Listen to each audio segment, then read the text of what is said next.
Next question discuss करते हैं, which of the following were common to both Buddhism and Jainism. Buddhism और Jainism में क्या चीज कॉमन थी? Number 1, avoidance of the extremities of the penance and enjoyment. तो Jainism में ये चीज थी कि वो एक्सट्रीम तपस्या करते थे, उनकी जो तपस्या करने की पद्धति होती थी वो काफी टफ होती थी, जबकि बुद्धिज्म में नहीं होती थी। वो जैनिज्म एक्सट्रीम को मानते थे जबकि बुद्धिज्म मिडिल पाथ को मानते थे। तो पहला ऑप्शन आपका गलत हो जाएगा। Indifference to the authority of the Vedas. Basically ये दोनों रिलीजन बने ही इसलिए थे क्योंकि वेदास की जो रिचुअल्स थे जो कॉमन मैन नहीं कर पाते थे उनके अगेंस्ट। तो ये स्टेटमेंट बिल्कुल ठीक है। Denial of the efficacy of the rituals, उन्होंने डिनाई कर दिया था। और एनिमल लाइफ को इंजरी नहीं करना चाहते थे। तो कॉमन क्या हो जाएंगे आपके पास? 2, 3 and 4, option number B. Then next question अगर बात करें, विशाखादत्त, वराहमिहिर, चरक, ब्रह्मगुप्त, इनके बारे में आपको लिस्ट दी हुई है, मैच करना है। विशाखादत्त किसके लिए फेमस है? तो ये ड्रामा के लिए फेमस है। याद करो विशाखादत्त की कोई भी राइटिंग्स के नाम। वराहमिहिर किसके लिए फेमस है? एस्ट्रोनॉमी के लिए। चरक मेडिसिन के लिए। और ब्रह्मगुप्त मैथमेटिक्स के लिए। तो इसमें ऑप्शन आपको देखने को मिलेगा सी। देन नेक्स्ट क्वेश्चन में अगर बात करें, in the context of ancient Indian society which one of the following terms does not belong to category of the other three. देखो, कुल, वंश और गोत्र, नाम से ही पता चल रहा है ना ये कुछ लाइनेज, मतलब कि वर्थ से रिलेटेड या फिर जो परिवार की एक लाइनेज होती है उससे रिलेटेड है। और कोश इनसे अलग है। तो सी ऑप्शन होगा इसमें। Which one of the following text of ancient India allowed divorce to a wife deserted by her husband. Husband ने वाइफ को छोड़ दिया, कौन सा टेक्स्ट अलाउड करता है डाइवोर्स? तो कामसूत्रा, उसके बाद है सुख, मानव धर्मशास्त्र, अर्थशास्त्र। तो इसका आंसर है अर्थशास्त्र। अर्थशास्त्र में लिखा हुआ है कि 1 से 12 साल का टाइम पीरियड वेट करना चाहिए और उसके बाद डाइवोर्स दे देना चाहिए। नेक्स्ट क्वेश्चन में है, which one of the following was a Shaiva sect in the ancient India. इनमें से कौन सा शैव सेक्ट है एंशियंट इंडिया में? सबसे पहले है अजीविका, फिर है मतम्यूर, फिर है माया माता, फिर है ईशान शिव गुरुदेव पद्धति। ईशान शिव गुरुदेव पद्धति। अगर आप ध्यान से देखो तो इसमें शिवा आ रहे हैं, ठीक है, पर ये सही आंसर नहीं है। ये शिवा का सेक्ट तो है पर ये 12th सेंचुरी में देखने को मिलेगा आपको। जो माया माता है वो हाउसिंग आर्किटेक्चर के ऊपर है। माया माता हाउसिंग आर्किटेक्चर के ऊपर है। आजीविका आपको पता है 5th सेंचुरी बीसी में मखाली घोष था इसका, वो जिसने इसको शुरुआत किया था। तो सही आंसर होगा इसका मतम्यूर। काफी out of the box question है ये वाला आपके लिए। देन नेक्स्ट क्वेश्चन है, who among the following was a brahmavadini who compose some hymns of the Vedas. इनमें से कौन ब्रह्मवादिनी है जिसने वेदास के कुछ हिम्स को कंपोज किया है? तो इसका आंसर होगा लोप मुद्रा। बेसिकली ऐसा माना जाता है कि लोप मुद्रा ने अगस्त्य ऋषि और उनकी पत्नी के साथ कुछ बातें की थी, तो वो कंपोज किए थे कुछ text. The word Hindu as reference to the people of India were first use by. तो ये सबसे पहले ग्रीक्स ने यूज किया था। बेसिकली वो मिस प्रोनाउंस करते थे इंडस को, तो इंडस से हिंदस फिर हिंदू वर्ड आ गया, ठीक है। तो याद रखना ग्रीक्स है, रोमन्स, चाइनीज और अरब्स नहीं है, ग्रीक्स है इसका answer. In Sanskrit plays written during the Gupta period women and the Shudra speak. वो कौन सी लैंग्वेज बोलते थे? संस्कृत, प्राकृत, पाली, सिनी। तो सोरेसिनी तो नाम ही बड़ा अजीब सा है। तो इंपॉर्टेंट चीज है आपको याद रखने की, वो बोलते थे प्राकृत, ये लैंग्वेज बोलते थे। बेसिकली उस टाइम पे वुमेन की जो सिचुएशन थी वो थोड़ी वीक हुई थी। ऑल्दो आपको एक दो जगह देखने को मिलेगा कि कॉइन्स पे वो मतलब वुमेन की, लक्ष्मी की, ऐसे देवियों की वो लगी होती थी, पर ओवरऑल वुमेन की जो सिचुएशन थी वो डिक्रीज हुई थी। देन नेक्स्ट है विक्रम एरा, शक एरा, गुप्ता एरा, काली एरा। तो आपको मैच द फॉलोइंग करना है। विक्रम एरा कब शुरू हुआ था? तो याद रखना विक्रम एरा 58 बीसी था आपका ये, ठीक है। और शक एरा आपको 78 एडी देखने को मिलेगा। तो बस इन दोनों से ही आपका क्वेश्चन बन सकते हैं कि ए का तो जा रहा है 4 और बी का जा रहा है 3। ए का जा रहा है 4 और बी का जा रहा है 3, तो ऑप्शन नंबर डी ठीक हो जाएगा आपके पास। डी में उसके बाद सी का जाएगा 2 गुप्ता एरा और उसके बाद काली एरा जाएगा ये 3102 बीसी। देन नेक्स्ट है the term yavana priya mentioned in the ancient Sanskrit text denoted. Yavana priya का क्या मतलब है? बेसिकली सेंट्रल एशिया के वो लोग होते थे जिन्हें पीपर पसंद होती थी, काली मिर्च वगैरह पसंद होती थी। तो इसका आंसर हो जाएगा डी। अब ऑप्शंस ध्यान से पढ़ो। यवन प्रिया इन्होंने लिखा है ivory, a fine variety of Indian muslin, ये तो बिल्कुल ये अजीब सा ऑप्शन है। Damsel sent to the Greek court for the dance performance, yavana priya, प्रिय का मतलब होता है जो कोई पसंद करता है, यवन का मतलब होता है काली मिर्च टाइप, ठीक है, या मसाले। The name by which Ashoka is generally refer to his inscription, Ashoka अपना नाम प्रियदर्शी लिखता था, ठीक है, प्रियदर्शी, धर्मकीर्तिनी, धर्मदेवनी, चक्रवर्तिनी, ये तीनों नाम नहीं, प्रियदर्शी। प्रोफेसर का दिमाग देखो, नाम भी कैसे सोच के रखे हुए हैं, बहुत ऐसे कंफ्यूज हो सकते हो आप लोग। अकॉर्डिंग टू मीमांसा system of philosophy liberation is possible by, मीमांसा का मतलब होता है कि इन्वेस्टिगेशन करना, इंक्वायरी करना। ये कर्मा का सिग्निफिकेंस के बारे में बात करते हैं। अगर आपको धर्म अटेन करना है, किसके बारे में? कर्मा के बारे में।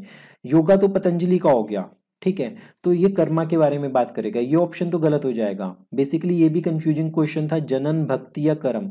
तो मीमांसा कर्म के बारे में बात करेगा। मीमांसा किसके बारे में बात करेगा? कर्म के बारे में। The concept of Anuvrata was advocated by, जो अनुव्रत का कंसेप्ट है वो किसके द्वारा एडवोकेट किया गया था? ये जैनिज्म का कॉन्सेप्ट है। किसका? जैनिज्म का। बेसिकली इसमें जैसे अहिंसा, सत्य, असत्य, अपरिग्रह, ब्रह्मचर्य, ये 5 अनुव्रत होते हैं। तो जैनिज्म ने एडवोकेट किया था इसे।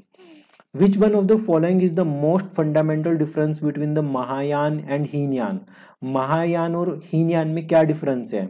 बेसिकली जो हीनयान होते थे वो बुद्ध को एक इंसान ही मानते थे, जो महायान वाले थे वो बुद्ध को एक भगवान मानने लग गए थे।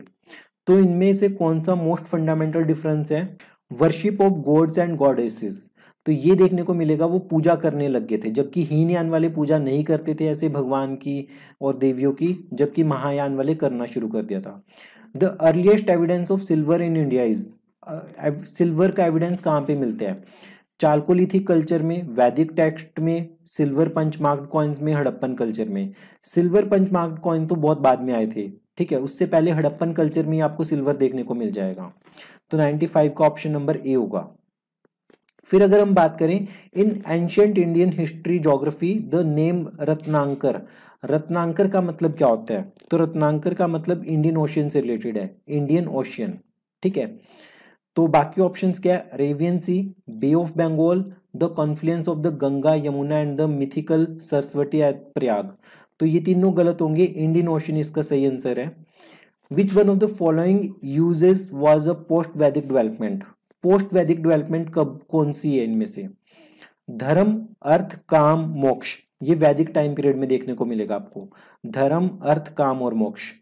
ब्राह्मण, क्षत्रिय, वैश्य और शूद्र, ये वर्ण सिस्टम है, ये लेटर वैदिक में देखने को मिलेगा। इसमें बोला पोस्ट वैदिक, ये लेटर वैदिक में देखने को मिलेगा। इंद्र, सूर्य, रुद्र, मरुत, ये आपको देखने को मिलेगा ऋग वैदिक टाइम पीरियड में, गॉड्स के नाम है ये। ब्रह्मचर्य, गृहस्थाश्रम, वानप्रस्थ, संन्यास, तो ये पोस्ट वैदिक डेवलपमेंट है, ये पोस्ट वैदिक डेवलपमेंट है। सी ऑप्शन इसमें ट्रू होगा। Name of the poet Kalidas is mention in, Kalidas का नाम कहाँ पे मेंशन है? इलाहाबाद, इलाहाबाद समुद्रगुप्त ने लिखी थी, समुद्रगुप्त का है। एहोल पुलकेशिन II का है। अलापाडू, हनुमाकोंडा इंस्क्रिप्शन। तो एटलीस्ट आपको इनको गूगल करना चाहिए, अलापाडू ग्रांट क्या चीज़ है, हनुमाकोंडा क्या है, इलाहाबाद क्या है। तो पोएट कालिदास का नाम आपको एहोल इंस्क्रिप्शन में देखने को मिलेगा। एहोल इंस्क्रिप्शन किसका था? पुलकेशिन II का था। पुलकेशिन II जैनिज्म को फॉलो करता था, रवि कीर्ति उसका पोएट था। तो ये सब चीजें आपको ध्यान में रखनी है। 98 का ऑप्शन नंबर बी हो जाएगा। In the Gandhara sculpture the preaching mudra associated with the Buddha's first sermon at Sarnath. देखो 3 आर्ट स्कूल है स्कल्पचर के, गांधार, अमरावती और मथुरा। इन तीनों की जो भी छोटी छोटी माइन्यूट डिटेल्स है वो सारी प्रिपेयर कर लीजिए। तो इसमें पूछा गया कि गांधार स्कल्पचर में जो प्रीचिंग मुद्रा है बुद्धा की, वो किस चीज से एसोसिएटेड है? अभय मुद्रा, ध्यान मुद्रा, धर्मचक्र मुद्रा, भूमि स्पर्श मुद्रा। तो इनमें से कौन सी मुद्रा है?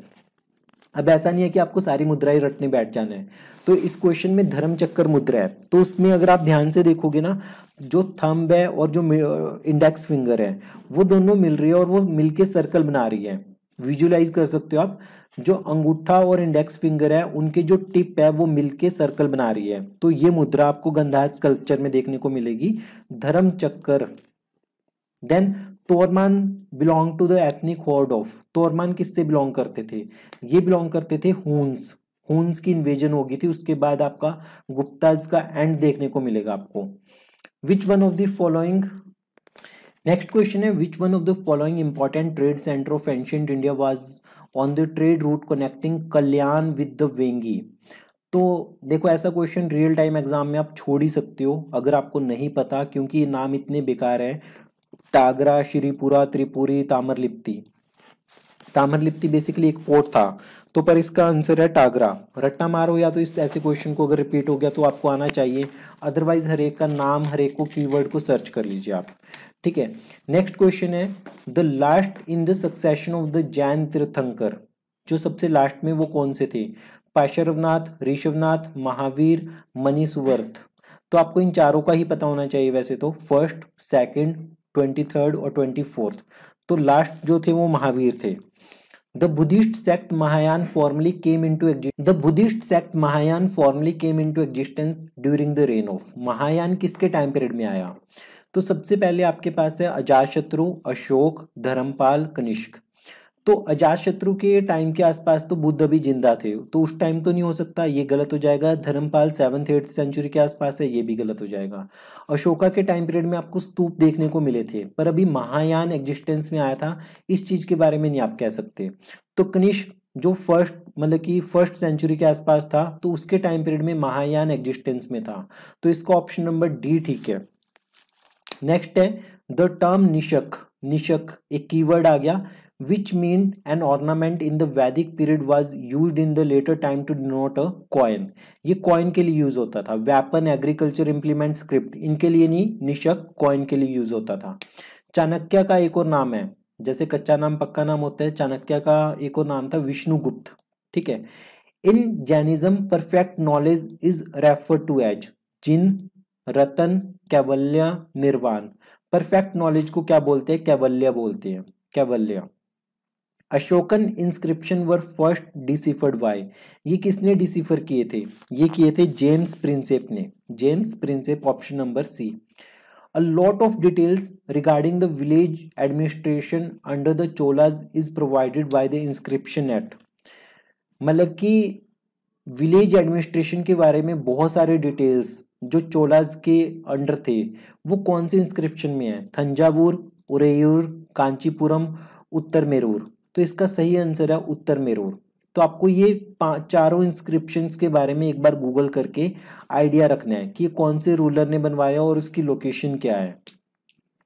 Who among the following is not associated with the medicine? Medicine से कौन एसोसिएटेड नहीं था? धन्वंतरी, धन्वंतरी तो आपको आयुर्वेद से देखने को मिलेगा। चरक और सुश्रुत ये दोनों भी थे। तो भास्कराचार्य नहीं था, ये मेडिसिन से रिलेटेड नहीं थे। 1110 में है, among the 4 works mentioned below which one is the encyclopedia in nature? कौन सा एक एनसाइक्लोपीडिया है? अमरकोश, सिद्धांत शिरोमणि, वृहत संहिता। तो अमरकोश है जो एनसाइक्लोपीडिया है। बेसिकली ये चारों है ना, इन चारों के बारे में आप गूगल करके एक बार एटलीस्ट इनके बारे में रीड कर लो कि ये क्या चीज है। सिद्धांत शिरोमणि क्या है, वृहत संहिता क्या है, सुश्रुत संहिता क्या है, चरक संहिता क्या है, ठीक है, इनके बारे में। तो ये इंपॉर्टेंट कीवर्ड्स है सारे। देन अगला क्वेश्चन है आपके पास, some Buddhist rock cut caves are called chaitya and some are called vihara, what is the difference between the them? तो चैत्य को ऐसे याद रख सकते हो, चेतना, चेतना कब जगेगी? जब आप प्रे करोगे, प्रेयर होल्स। तो चैत्य प्रेयर होल्स। विहार, विहार में हार आ रहा है, थक हार के आप क्या करोगे? सो जाओगे। तो जो रेस्ट रूम होते थे वो विहार होते थे। तो ऑप्शन नंबर ए ट्रू हो जाएगा, चैत्य प्लेस ऑफ वर्शिप है, विहार ड्वेलिंग प्लेस है। देन 112 है, in ancient India the territorial name Tosali refer to, Tosali किससे रिलेटेड है?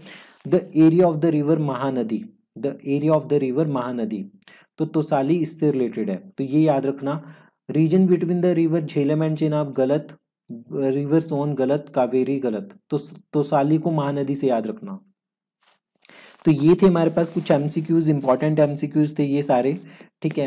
होपफुली आपको ये वीडियो अच्छी लगी होगी। पढ़ते रहिए, प्रैक्टिस करते रहिए अभ्यास स्कूल क्लासेज के साथ।